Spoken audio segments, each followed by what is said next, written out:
Good morning, everyone. I hope the evening has kept you well, and I hope the morning and day finds you well also. Okay, I wanted to give a quick update on renaming files, and let me start out with the premise for the reason I wanted to do this. And I know people have so many different reasons, but let me show you like a design idea for the tool. Okay, so a user, uh, in effect, can have a really good file naming practice, and they include information in a file name that maybe is not found on the server where they downloaded it, or maybe they downloaded off somebody's. Gosh, they could have downloaded off a Google Drive, and but their naming convention is something you really like, so you want to mimic that. And I'll show you this utility I put together. I actually thought about it yesterday. I'll come up with an idea, and I kind of have to let it brew, um, and I threw this together in just a couple hours. It doesn't take long. I'm gonna make a video and show you how I did it. So that way, and basically just to give you a little bit of a concept, all I did was copy the source code over because in that master list package, I included the source code for the UI interface. It's the UI framework. I included that, which, has all the application specific methods. I just copied that over, and I had to make just a couple, I had to include the libraries, which are included with the package. And then in order to find the methods, and then I basically just added some controls uh, via the designer. And the reason I do that is because some of the controls, like in some of my applications, you have an anchor control. That's the primary control where all the other controls are scaled from. Uh, and so I had to do that. And then all I did was copy over the localization files because you do need those. And after that, that was about it. I had to rename the localization files and change a little bit of, change a couple keyword values in the locals file. Nothing major. It really was pretty quick. But let me show you this. Okay. So the actual application is here. You notice it's exact same everything. Okay, so let me bring this up.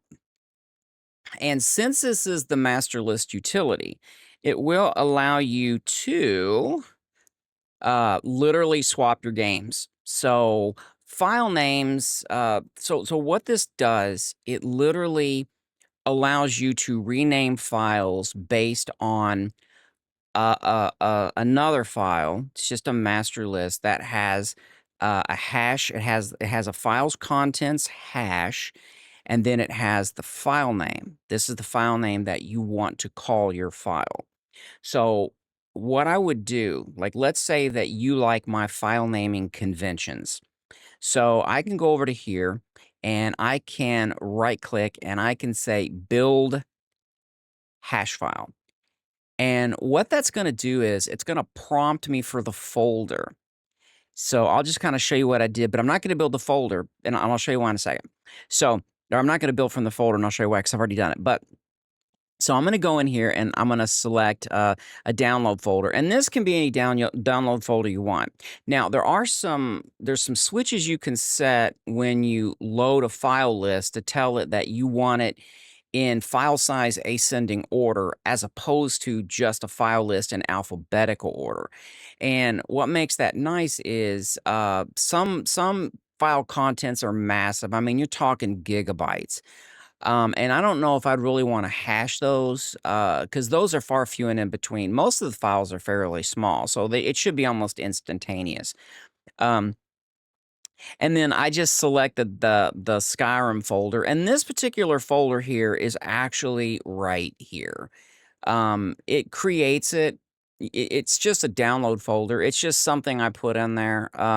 You can actually point to any download folder you want, and this is where your files are downloaded too. Okay, so I've got a list of files I downloaded from any source. It doesn't matter. And then I'm gonna build. And let's say I've renamed my files, and I have the perfect file naming convention that I want. Okay, so I build it, and what that does is it actually creates this. So you can literally see that's the content, that's the hash, the hash of the contents, and then this is the file name. Now, if you notice, this right here is how I changed it. So I put the underscore version, and then I put the underscore, and I put this underscore, and then a unique identifier. I think somebody said that was like a timestamp or something. And this is just an example of just this one file. The original is actually over here, and I think I can probably copy his path so you can see it. So let's go over here and let's do copy as path, and we'll just paste this in. So this is the original file name. See how it's got this? So it's laid out a little bit differently. Okay, and anytime you build, let's say this master list, it does save it. It'll actually save it once it's built, and because it's in this format, you can literally, like, let's say that, your friend also, a friend or a colleague, and the reason I mentioned sharing, I think sharing is incredibly important. Um, and what I mean by sharing is data. So, if you like his file naming convention and he's just done a batch more, you just go in and you just stack them in. You can just do this.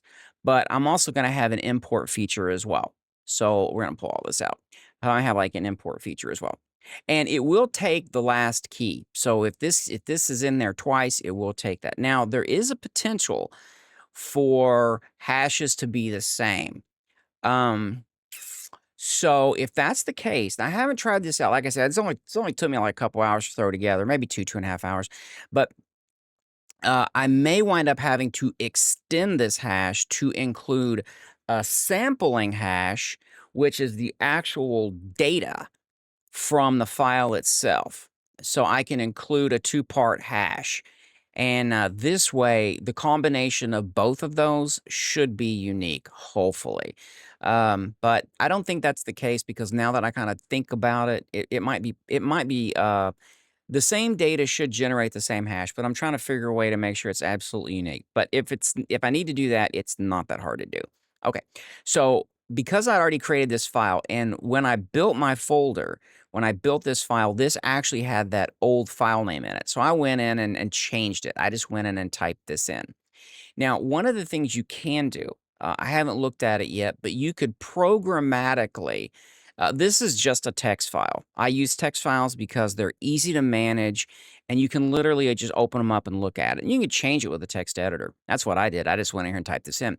So you could, if somebody writes a program to read this file, you can skip this the first record is always going to be the hash. The second record, which starts with this little unit, kind of a unit item, or I forget what it's called. It's called like it's a special character code that the master list understands when it loads itself, because you can actually have a main key. This is the main key, and this is a subfield of that key.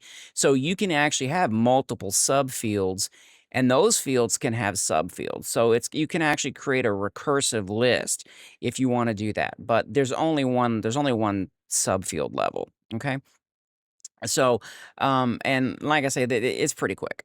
So you can actually read this with somebody else could write a program that takes this file name and then parses out whatever's there, reformats it, writes it back in here, and now you have something that you can use to update your files. So I'm going to show you how it works. And like I say, I've only put in like the build.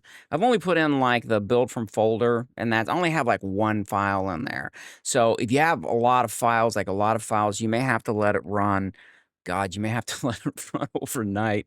I wouldn't recommend that because this is a new app and this is a common, this is just a common UI framework. So I didn't have to reinvent the wheel, just copy paste, change. Really, honestly, I just changed like a handful of items and we're good to go. Okay, so to show you how this works, here is let's see, where's our Zazay here? All right, so our Zazay is right here. All right, so you can see this is the format that I received the file in. Now, in this particular instance, and again, I'm going to have batch updates and stuff like that, but this is just proof of concept. So I'm going to grab this file and I'm just going to drag and drop, and it'll tell you up here what it did. So now, if you look at the file, take a look. See, the file is renamed to the proper one. And it knows that by the hash. Doesn't care about the file name. It just knows it by the content hash. And that's it. Pretty simple stuff. Um, and this way you can, and this information is stored. If you take a look over here, it is stored in the game name. So that's the game name, and then, or that's the game, and then that's the game name, which is found in that game config utility. So that's how it stores it. And that way file hashes will be game specific. And that way, you know, it keeps your files just localized within the game itself. I think that's about it. And the menus all work. So, and all I did was go into the text file itself, which is over here, and I just cut this whole block out and then just put it in and added some opcodes. These are icon names. The actual icon would be in the images folder with like a dot ping added onto it. So you can see where there's no build yet. This right here, this icon comes also from the images folder. I'll show you that stuff here in a little bit, but that's pretty much it. And then I'll put like a little, like if you can't, to actually show you the code, the code is so simple. Um, this is the rename file. I actually have a method in the utilities library which gets the hash of the file's contents. And then I simply look it up. I try to find the item. If I can't, then I'm going to put over here in this particular thing, I'll put like an X or maybe a question mark or something. And then this is if it can find it. And all this really does is add an item to this list view. And that's again, that's actually in the utilities library as well. There's a lot. I can't even imagine. I forget. There's probably hundreds of methods in there. Um, but this is a list view. So I want to add an I can't even talk. Add an item to it. And you can specify, you can insert items or add them to the end. You can put them anywhere you want. And if you don't specify an index, it always sticks it at the very last one in the list. So the message is 100. If you look over here, you can actually see the message, which is 100. We got to go all the way up to the top. All right, let's see. Where's our messages? See, 1 renamed to 2. So I just get the file name of the original file, and then I get the name that I want to rename it. And it's okay to do this because I really don't have to relocate the existing file. I mean, like once the file is renamed, I don't have to get its name because I know that the rename worked. So that's what this is. See, because it returns, if you look, it returns Boolean. So this way I can actually say, okay, it worked good. Otherwise, I'm going to put like an error message and say couldn't rename. And usually means that, and also up here, I'm going to put another one to say, what I'm going to have to do is go up here like this right here. And I'm going to put another conditional statement in right here like this. And then what we're going to do is, let's see. Yeah, no, it's here. I'm sorry, I wasn't even thinking. All right, so yeah, it's good. We're here. Are we though? Yeah, no, we're here. We're gonna go here. There we go. So I'm gonna put a stop for now. All right. So this literally means that I'm gonna put let's do anything else. Let's just take this out. So this way, we don't need that. There we go. Okay, so this way, if if the item when it looks it up, it actually stores the item here. So, and if it can't, if there's something there, so if the string is greater than 0, so it found the hash and was able to return the file name. If there's a file name there that we want to rename our file to, we're good. Otherwise, I'm going to throw up a message, and that this way I can say hash isn't found. So that lets you know it's not in the database. So to kind of quickly summarize here, it allows you to leverage the community as a whole. This way, you don't have to reinvent the wheel. So if I put in the effort to give my files a specific name, then others can just simply import that. That's going to be the option over here. See where it says import? I don't have it in there yet. And then there's going to be a batch where you literally can batch build your files. So you can just say, here's my folder, here's my database. You just have fun. And then it'll give you the report here, which will basically tell you, the same thing as though you drag and drop. It'll literally say hash doesn't exist, or rename failed or something like that. But that's really how that works. And again, you can see it renamed. So that's the concept. Pretty simple. Um, yeah. Um, yeah, yeah, I actually thought about it last night. I'm thinking, oh God, this is gonna be so fast to throw together. It's not even funny. And I actually couldn't sleep. I laid down. I thought I've got to go to sleep. So I want to get up early and do this, and to kind of get it out of the way. And again, because I think that naming conventions that another person uses could be way better. Just, way better. It's just way better. And I actually woke up early, like way early. And I'm thinking, you know what? I'm up. And I sat there. It was so funny. I sat on the couch and I was sitting there thinking, you know what? I'm gonna drink some coffee.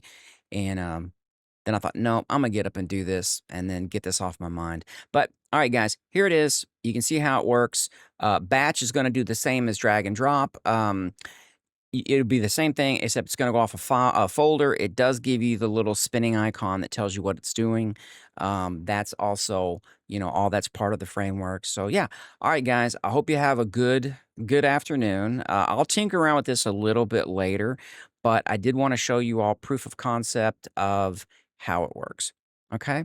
All right, guys. I will get back with you here in a little bit. And I don't know, man, I might crash back out, but I'll get back with you guys here in a little bit. And yeah, all right, you guys have I hope you guys have a good evening, and everybody, have a good one.